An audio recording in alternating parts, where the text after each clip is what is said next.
आज हम जावास्क्रिप्ट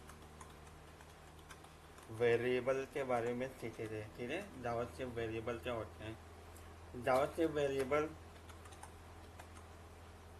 ठीक है, जावास्क्रिप्ट वेरिएबल स्टोर होता है एक वैल्यू के लिए। ठीक है, जहाँ पे सारे वैल्यू स्टोर किए जाते हैं ड्यूरिंग द प्रोग्रामिंग या कोई भी एप्लीकेशन क्रिएट करने के लिए। ठीक है, तो जावास्क्रिप्ट में जो वेरिएबल रहते हैं ना, वो एक वैल्यू डिफाइन करते हैं। जैसे फॉर एग्जांपल मैं आपको बताऊं, एस इक्वल टू 10, ठीक है, वाई इक्वल टू 20, ठीक है, यहाँ कोई भी ले लीजिए, डी इक्वल टू 40, ठीक है। जो ये सब रहती है ये क्या है, वेरिएबल है। ठीक है, एच क्या है, वेरिएबल, और ये क्या है, वैल्यू है। ठीक है, यहाँ पे साइड में लिखते हैं एच इक्वल टू क्या है, वेरिएबल। ठीक है, और फिर आने 10 क्या है, वैल्यू। ठीक है, तो उसके हिसाब से जो वेरिएबल जो रहते हैं ना, वैल्यू, ठीक है, वेरिएबल नहीं वैल्यू समझते हैं। जो वैल्यू जो रहते हैं वो स्टोर करने के लिए जावास्क्रिप्ट में 4 तरीके हैं। ठीक है, we have 4 type of value to store in data has JavaScript. ठीक है, तो पहले जो है वह है ऑटोमेटिकली। ठीक है, ऑटोमेटिकली यानी अनडिक्लेयर, कोई भी डिफाइन नहीं करना, डायरेक्टली डिक्लेयर कर देना। जो भी उसकी है वो आदत अच्छी नहीं है। ठीक है, दूसरी है वो आपने बहुत ही ज़्यादा सुने रहे थे, वैर। फिर आने तीसरी है कॉन्स्ट, वैल्यू चेंज नहीं करना, खुद तो चेंज नहीं करना, जैसे हो वैसे रहो, मोटिवेटेड रहो। ठीक है, लेट फोर्थ, ठीक है, लेट मतलब होने दो। ठीक है, जैसे हम बोलते हैं लेट इट बी, वैसे। कॉन्स्ट मतलब नेवर वैल्यू चेंज। ठीक है, और वेर मतलब जैसे हम वैल्यू स्टोर करते हैं। अब ये तीनों में थोड़ा डिफरेंस समझते हैं। तीनों में सबसे ज़्यादा डिफरेंस ये है कि चेंज यहाँ पे आया है, यहाँ पे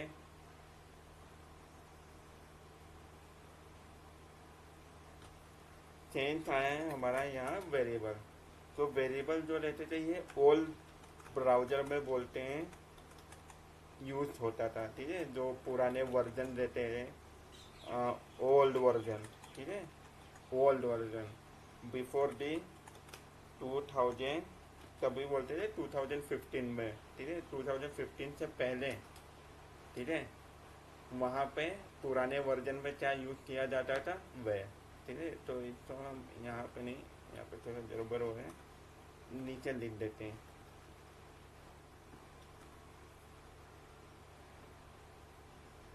ठीक है, और उसके बाद आते हैं हमारे आफ्टर द 2000 क्या 15।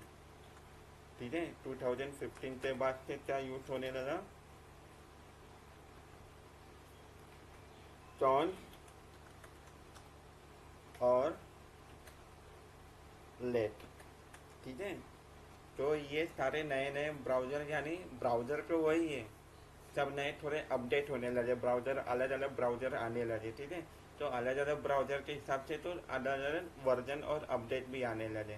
ठीक है, तो फंक्शन वगैरह आने लगे, तो उसके बाद से ये क्या हो जाए कि थोड़े फंक्शन में भी अपने वेरिएबल वैल्यू तो भी स्टोर किए जा सकते हैं अलग अलग तरीके से। ठीक है, तो ये सब सारे जो चीज़ें हैं, वैल्यू के टाइप जो है ऑटोमेटिकली ये कांस्टेंट है, वेरिएबल है, लेट है। तो इसे हम ना थोड़ा एक एग्जांपल देखते हैं कि कैसे करते हैं।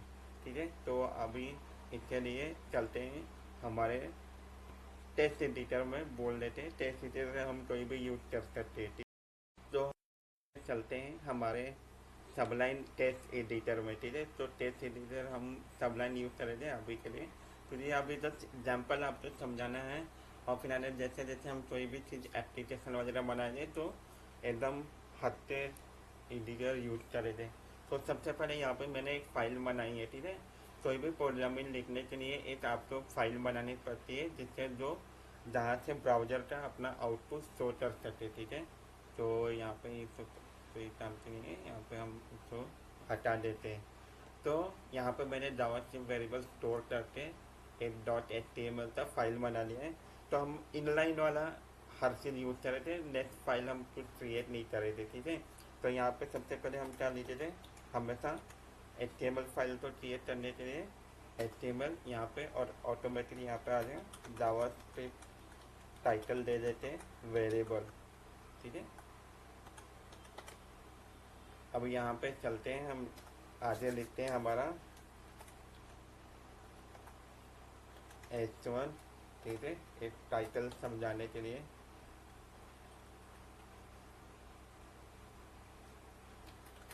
जावास्क्रिप्ट वेरिएबल स्टोर, ठीक है। एक आउटपुट देख लेते हैं आता है कि नहीं। ओपन इन ब्राउजर में जाते हैं तो ये यहाँ पे प्रिंट होते हुए आ जाए, ठीक है। तो वापस चलते हैं। अब यहाँ पे हम अपना जावास्क्रिप्ट यूज करेंगे, ठीक है। पिछले वीडियो में अगर आपने नहीं देखा हो तो आप मेरा जावास्क्रिप्ट का ओवरव्यू का वीडियो देख सकते हैं, ठीक है। तो वहाँ पे मैंने समझाया कि कितने टाइप के अपने होते हैं जावास्क्रिप्ट के आउटपुट को प्रिंट करने के लिए, ठीक है, अलग अलग तरीके से। तो यहाँ पे हम क्या करेंगे, सबसे पहले एक आईडी क्रिएट करेंगे।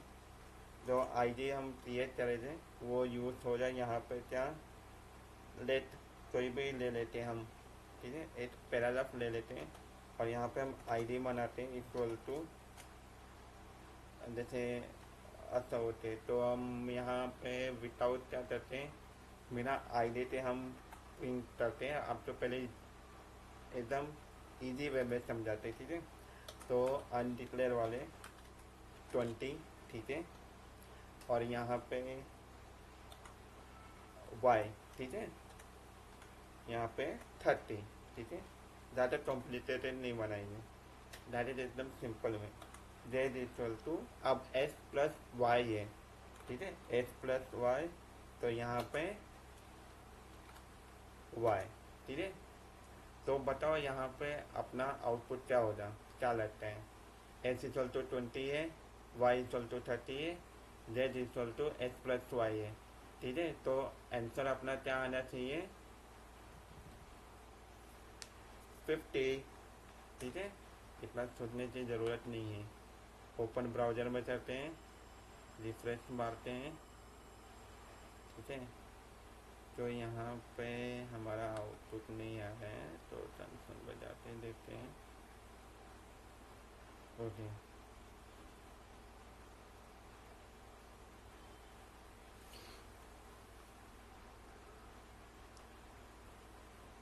पता है क्यों नहीं आएगा, ये हमें प्रिंट करना पड़ेगा, जो कि हमने प्रिंट नहीं किया है। प्रिंट करते हैं डायरेक्ट सिंपल वे में, कंसोल लॉग डॉट, और यहाँ पे जेट का वैल्यू, ठीक है। और यहाँ पे हम इसको क्या करते थे, सेव कर देते हैं, और यहाँ पे, ठीक है। तो यहाँ पे क्या आ जा, 50 आ जा, समझ में आया। एस, वाई और जेड, यहाँ पे हमने तीनों का वैल्यू यहाँ पे स्टोर कर दिया, ठीक है। स्टोर करने के बाद यहाँ पे कंसोल डॉट लॉग में हमने यहाँ पे जेड इक्वल टू दिखा दिया, इसका वैल्यू क्या आना चाहिए, ठीक है। और ये वैल्यू तो आने के लिए यहाँ पे पूरा कंसोल डॉट लॉग से हमने रिफ्रेश किया और हमें आउटपुट मिल जाए। और हम अब अलग अलग तरीके भी देखते हैं, ठीक है। अलग अलग तरीके मतलब जैसे यहाँ पे अनडिफाइंड, मतलब यहाँ पे आप तो आज़ादी दी गई है कि हम कैसे भी वेरिएबल तो हम लिख सकते हैं, ठीक है। For example A B C equal to 55, ठीक है। अभी देखना,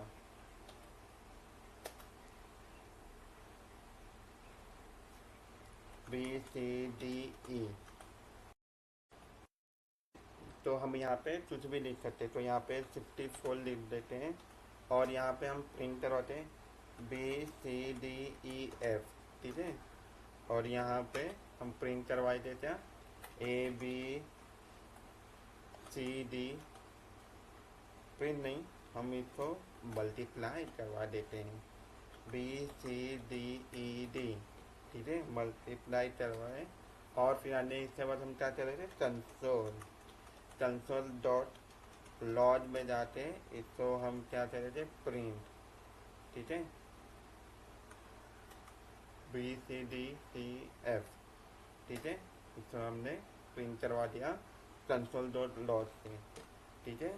यहाँ पे हम करेंगे ओपन ब्राउजर में, फिर यहाँ पे आउटपुट नहीं आएगा। आउटपुट कहाँ पे आएगा, हमारा कंसोल डॉट लॉग में, क्योंकि हमने कंसोल डॉट लॉग में किया है। यहाँ पे जाएंगे, ये देखिए नीचे आ जा, मल्टीप्लाई करते हैं तो ये होता है वेरिएबल तो स्टोर करने के लिए। तो वैसे हम यहाँ पे अलग अलग चीज़ें और कर सकते हैं। फॉर एग्जांपल जैसे यहाँ पे हम आए थे, क्या लेते हैं, ठीक है, ICC equal to 30, BCCI equal to 80, ठीक है।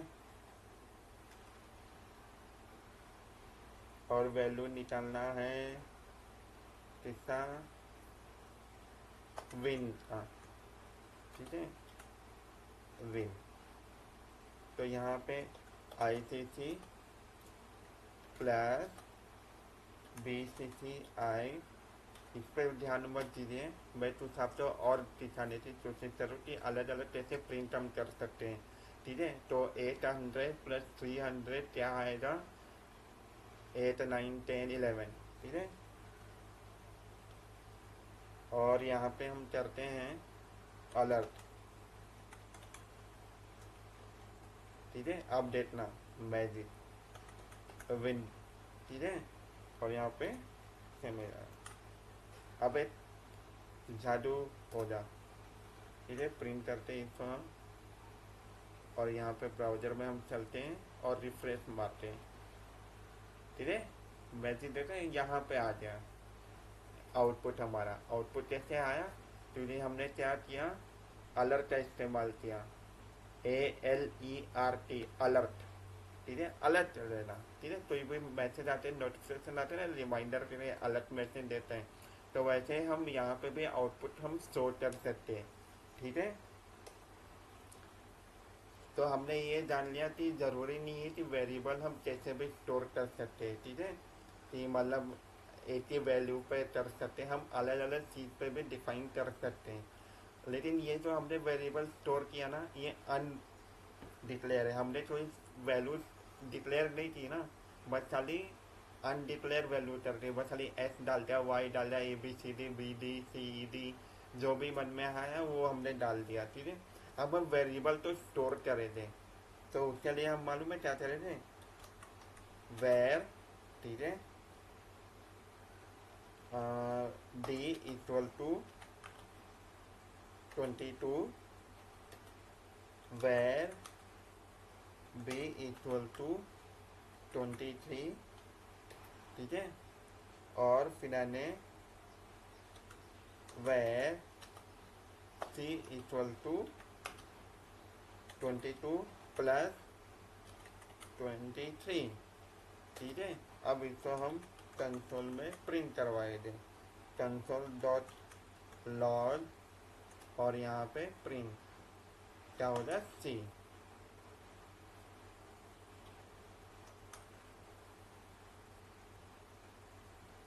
रिफ्रेश मारे जाए, आ जाए 45, ठीक है। तो ये हुआ वेरिएबल के साथ स्टोर कराने का तरीका, ठीक है।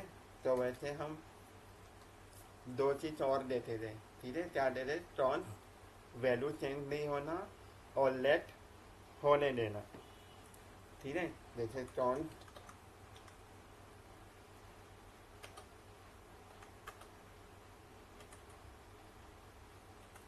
200 प्लस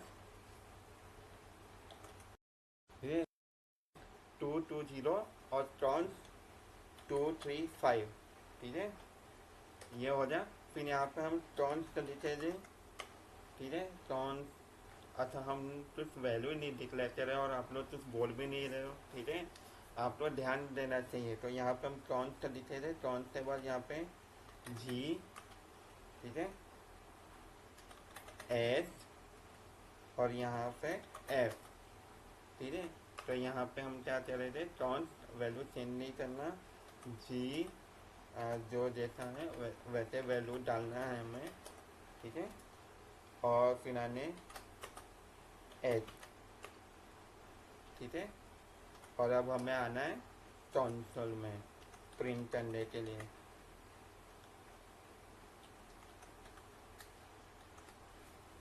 कौन सी वैल्यू प्रिंट करनी है, एफ वाली वैल्यू प्रिंट करनी है, और ये हमने मल्टीप्लाई किया, ठीक है। और यहाँ पे कंसोल में आते हैं ब्राउजर में और चेक करते हैं, ठीक है। तो इसी वैल्यू आ गई। अब इन फ्यूचर में यहाँ पे हम एक सिंपल तरीके से समझ रहे थे कौन सा मतलब लेग का मतलब। जैसे जैसे आपको एप्लीकेशन बड़ी बड़ी बनानी पड़ेगी ना, तो वैसे वैसे आपको समझ में आएगा कि कौन सी वैल्यू क्यों नहीं चेंज करनी है, एप्लीकेशन में हमें क्या लॉजिक लगानी है।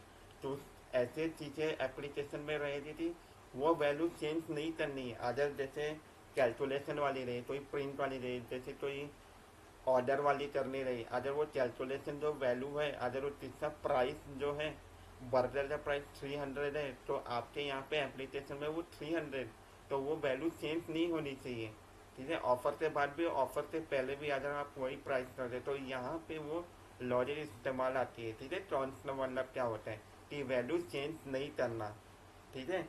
तो वैसे अब जैसे आप तो समर वेकेशन में आपको कुछ ऑफर देना है, तो वैल्यू चेंज होती रहती है ना, तो उसके लिए हमें क्या यूज़ करना है, लेट इट बी, मतलब लेट होने देना, वैल्यू तो चेंज होने देना। अगर ये नहीं हो सकता तो उसके बाद क्या होगा, ठीक है। तो उसके बाद हम क्या लिखते हैं, लेट। यहाँ पे भी जी जी 25501 लेट दी, कुछ भी लिख सकते हैं, ठीक है, ऐसा ज़रूरी नहीं है। स्मॉल भी कैपिटल भी, ये हमें आज़ादी दी है लिखने के लिए,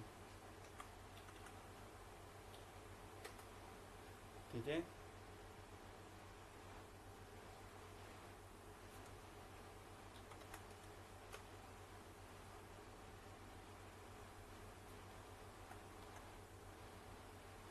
तो यहाँ पे हम प्रिंट करेंगे इक्वल टू, एक बार प्लस कर देंगे वरना वैल्यू बहुत ज़्यादा हो जाएगी, ठीक है, डी और कंसोल डॉट लॉग एस में, ठीक है।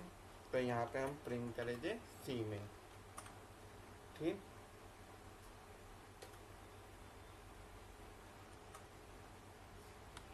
ब्राउज में जाते हैं, ओपन इन ब्राउजर में, और यहाँ पे हम देखते हैं कंसोल में जाते हैं, इंस्पेक्ट में कंसोल, ठीक है। तो ये इसकी वैल्यू यहाँ पे आ गई, ठीक है। अच्छा 5501 लिया था तो इसकी वजह से ये ज़्यादा, तो हमने, ठीक है। तो यहाँ तक हमारा ये वीडियो यहाँ पे अंत होते हैं, और हमने ये पूरा समझा कि कैसे हम वेरिएबल को स्टोर करते थे, कैसे हम डिफाइन कर सकते हैं, कैसे हम समझ सकते हैं, और कैसे हमें आज़ादी मिली है कि कैसे हम भी कोई भी चीज़ तरीके से स्मॉल में कैपिटल में कैसे भी हम वेरिएबल को या वैल्यू को हम लिख सकते हैं, ठीक है। तो उसके लिए तो ये स्ट्रिक्ट रूल नहीं है, ठीक है। हम बस खाली डिफाइन करना है उसको, वेरिएबल को बस खाली समझाना है कि ये क्यों स्टोर करनी है वैल्यू, किस लिए वैल्यू स्टोर करनी है, क्यों किस काम के लिए वैल्यू स्टोर की जाती है, वेरिएबल, ठीक है। वेरिएबल नहीं, वैल्यू, वैल्यू की वजह से ये सब डिफाइन हुआ है, ठीक है। तो आज ये अगर ये वीडियो में अगर क्लियर नहीं हुआ है तो मैं नेक्स्ट वीडियो में आपको पूरी की पूरी ये वीडियो क्लियर कर दूँगा कि वेरिएबल में अभी हम वैल्यू तो हम और भी कैसे स्ट्रॉन्ग कर सकते हैं, ठीक है। तो हम नेक्स्ट वीडियो में लाए दें पूरा का पूरा हिस्ट्री ऑफ। आई होप ये वीडियो में आपको क्लियर हो जा रहेगा। अगर नहीं क्लियर हुआ रहेगा तो हम एक और वीडियो लाए थे जहाँ पे स्टोर के बारे में, हम वैल्यू के बारे में पूरा बताए थे कि कैसे वैल्यू के जरिए ये वेरिएबल और फिर इलेक्ट्रॉन्स और ये लेट कैसे कैसे डिफाइन हुआ है, और हिस्ट्री में कैसे ये जावास्क्रिप्ट में ये इस्तेमाल होता है, ठीक है। तो यहाँ पे इतना तो क्लियर हुआ रहेगा, एक बेसिक कंसेप्ट आपको क्लियर हुआ रहेगा कि कैसे हमें वैल्यू तो स्टोर करना है वेरिएबल में, टॉन्स में, लेट में, ठीक है। तो ये अलग अलग तरीके होते हैं यहाँ पे हमें वैल्यू तो डालने के लिए, स्टोर करने के लिए, ठीक है। डाटा एक कंटेनर की तरह रहता है, वो यूज होता है, इस्तेमाल होता है, ठीक है। तो होप आपने ये वीडियो पूरी अंत तक देखी होगी, और देखना भी जरूर, ठीक है। ये आपको पूरी क्लियर कर दे रही थी यहाँ पे जावास्क्रिप्ट में वैल्यू के साथ क्या खिलवाड़ हो रहा है, डाटा कहाँ पे स्टोर हो रहा है, कैसे हम समझा रहे हैं, कैसे हम प्रिंट कर पा रहे हैं, कि हमें अलग अलग ब्राउजर पे या अलग अलग शो पे हम कैसे देख सकते हैं, ठीक है। तो ये वीडियो आपको बहुत अच्छी लगी थी, तो ये वीडियो तो अगर हो सके तो शेयर करना, एंड तक जरूर देखना, ठीक है। धन्यवाद।